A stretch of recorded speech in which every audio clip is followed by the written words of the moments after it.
When you think about the Catholic devotion, Stations of the Cross, the Lakota Sundance might not come to mind. Yet putting them in conversation might help us see some hidden spiritual power in the practice. How might this enrich our faith? Let's talk. Hello, Medakiepi. Welcome to Hochoka here at the center of St. Joseph's Indian Schools campus. I'm Scott Wooster, your Hochoka host, and we're glad you joined our circle with Dr. Damian Costello, who is with us today for another fresh perspective on Christianity through an indigenous lens. Damian, welcome back. Thanks, Scott. Good to be here. So I don't want to steal any thunder. We're talking about Stations of the Cross. We said it in the intro, of course. And if you want to go into church as a young dude and have the experience become alive for you, Stations of the Cross, for me at least, was a great way to do that. So I've been a part of that in churches before when I was a kid. I don't think I've seen it for a long time, but I don't. Maybe some of the history is new to me and maybe to some of our audience. So can you just give us an idea, just unpacking what the history is of the Sure. Stations of the Cross? Stations of the Cross, the origins go back to about the 300s when people started making pilgrimages to the Holy Land, right? And they were running around looking for the places where the different events happened. Mm-hmm. And when they did, they often would build a church there. And then, of course, the most important place is Jerusalem, where Jesus suffered and died and then rose again. But going to the Holy Land is a long and expensive journey, particularly back then. And then there was conflict with who controlled the Holy Land.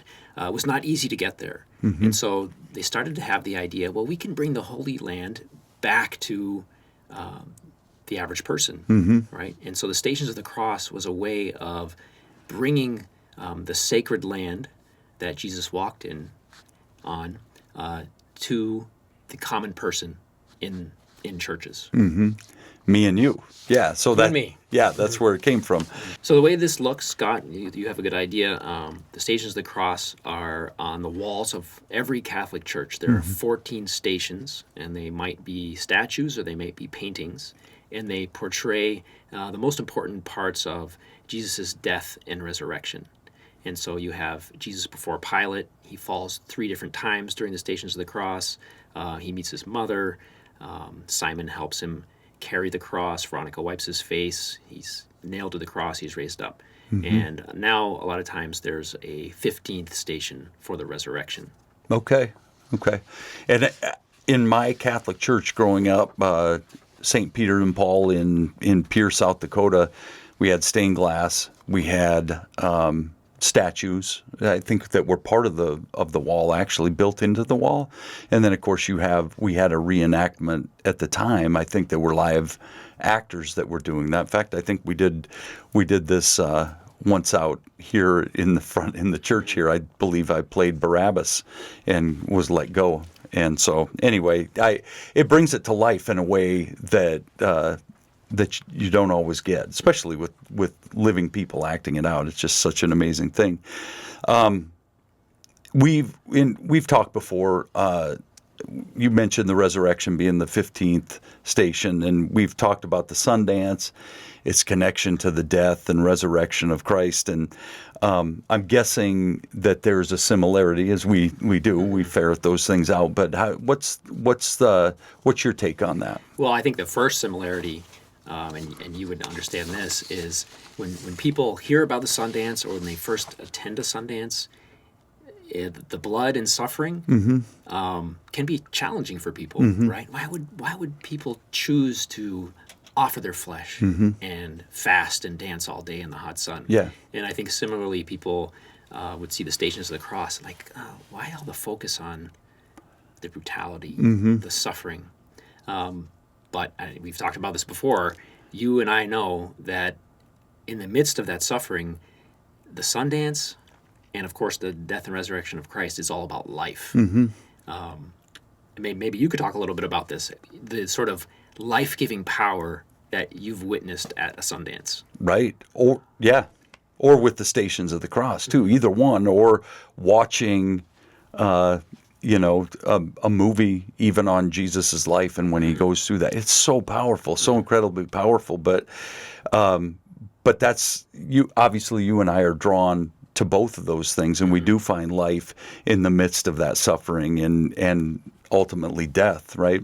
At least in terms of Jesus's passion play. But we in the Sundance, I talked about it with you off camera too. Everything crystallizes, and again, without giving too much away about the Sundance and the experience there, that is such an important part of the dance and the experience, is that piece of suffering, and not only for the person who's participating in it, for everyone watching in the same way that you would get. I mean, you can't experience what Christ experienced on the cross, of course, but you can watch it and you get a pretty good idea of what's happening there and what that means to people. And same thing with the Sundance.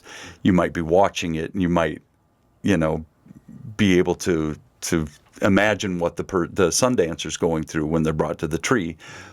And that's as close as you're going to get, which is perfect, because that, I think, it's so the effect on the viewer is so intense and so profound. Does that make sense? Oh, I mean, there's something. Life is elevated to a sort of fever pitch, right? Yep. And we've alluded to this, but the teaching of the Sundance, the dancers offer themselves for special intentions, but most importantly, so that the people may live. There it is. Right, and we know that's true about Jesus and his death and resurrection. But what's interesting about the Stations and the parallel with the Sundance, it's only in the last couple of years that I've this has deepened with me. At the Sundance, there's that moment where the dancers, they file in, and then they take their place at the ropes, and then their two supporters grab them by their wristlets and bring them around the circle to the center, to the tree, where then they are pushed over by the intercessor, fall back into the arms of their supporters and laid on the buffalo robe. In a way, when you pray the Stations of the Cross in the church, you're making that circle also. That's particularly true in churches that have the transepts, the sort of bigger portions on the side, so that make a cross like a church. And there are some churches that are round. Yeah. Right. And so you go with Christ, you walk with Christ in the same way, and bring him to where he's brought to the tree, the sacred tree, and he's pierced. Very beautiful parallel. Absolutely, and it's a living ceremony that you might not get if you're sitting in church, praying, listening, all those kinds of things. It brings it to life, just in the way the Sundance ceremony is supposed to do it for people. You can pray in your own house and be a part of that, but to come and see it, the living ceremony, is something that people look forward to all year, to that piece of it. And I think that's a great point, the living ceremony. Right. Some of our listeners might not know what to make of the Sundance. Even if they're appreciative of it, they might think, well, that was okay in the past, but, Jesus took care of everything for us. And I don't want to tell them they're wrong. Right. But if you go to a Sundance, even if you don't dance, it will bring to life the death and resurrection in a way that you would never have the ability to see without it. Yeah. It brings that living ceremony, that power to life, and you can see the parallels back in the church and the things we do there. Yeah, and even if you don't want to see that piece of it because you don't like blood or see it as maybe too brutal, it's a small part of the ceremony. It's an important part in my eyes, and if you're there for the entire part of it, or even just there for a little bit to see it, I've never seen anybody walk away unmoved by what's happening there and how beautifully it's done and respectfully it's done. And yeah. Yeah, and And I think that's because it's about giving power to the people, what the dancers do. The Creator gives power to the dancers through suffering, which lines up with Christ as well. Like we sort of, I think when people see the stations and some of the more traditional prayers that are offered when saying the Stations of the Cross, there's a lot of language about sin and punishment, right? And so we can get into that kind of dark space, right? But it's also this side of the tradition that's underappreciated, where Jesus talks about power. So in the Gospel of John, John 10:18, Jesus says, "No one takes my life away. I lay it down on my own. I have the power to lay it down, and I have the power to take it up again." That quote from the Gospel of John is not like an isolated passage. In particular, the Old Testament, the prophets are constantly talking about the Lord coming with power, right? That this life-giving power that he'll bring to the people of Israel, that Jesus then brings to the whole world. Yeah, I find that really interesting in that I see a parallel between the humility of sun dancers, because you're doing it, you said it earlier, you're doing it for the people. Jesus died for the people. That parallel is so strong in my mind, and it's a humble thing.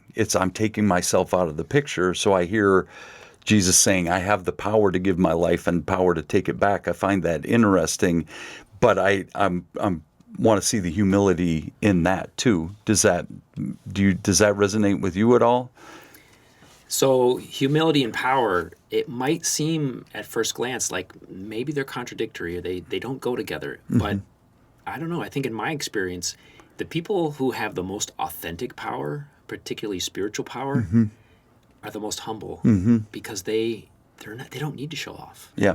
They're not trying to convince themselves of their power. They know it. Right. And so I think that's when they have the most comfort with themselves. So humility as the power, which I think that's a great way to put it. Stations of the Cross should be an empowering prayer. I think so. I think there's time to compose new prayers for the Stations of the Cross to emphasize this, which is actually okay because there's not one standardized form of the Stations of the Cross. There's the most popular version, but there's even Stations of the Cross that have different numbers, different scenes that are emphasized, different prayers. And so at my church and with the kids I teach in Sunday school, we came up with our own that emphasizes more of that power language. Not power in the sense of like domination or physical strength, but this fullness of life. Yeah. Wichozani. Right? That Jesus brings. He is he who makes live. And that's what we want to emphasize with our kids, I think, both at my church and here at St. Joseph's Indian School.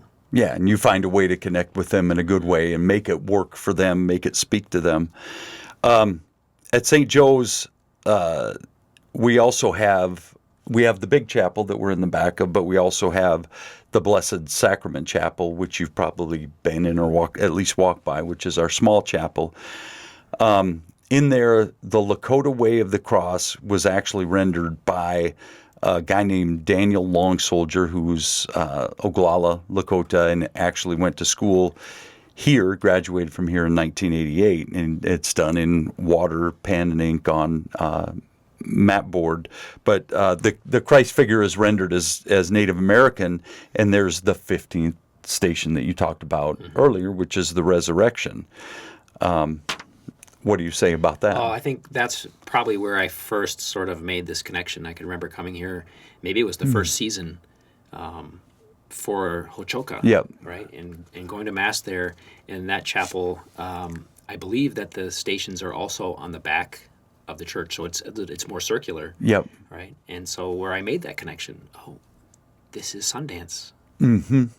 But Sundance is what Jesus did, right? In sort of unifying and freeing and giving life to the whole world that people may live.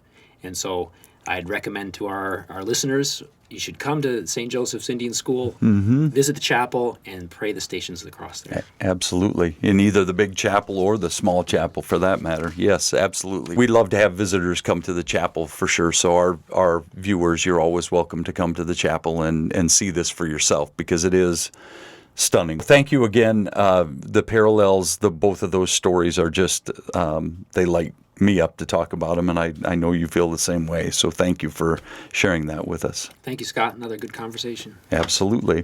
Thank you to our audience for joining us here at Ho-Chokeh at the center of St. Joseph's Indian School's campus, where we talk about issues that are central to Native American education today.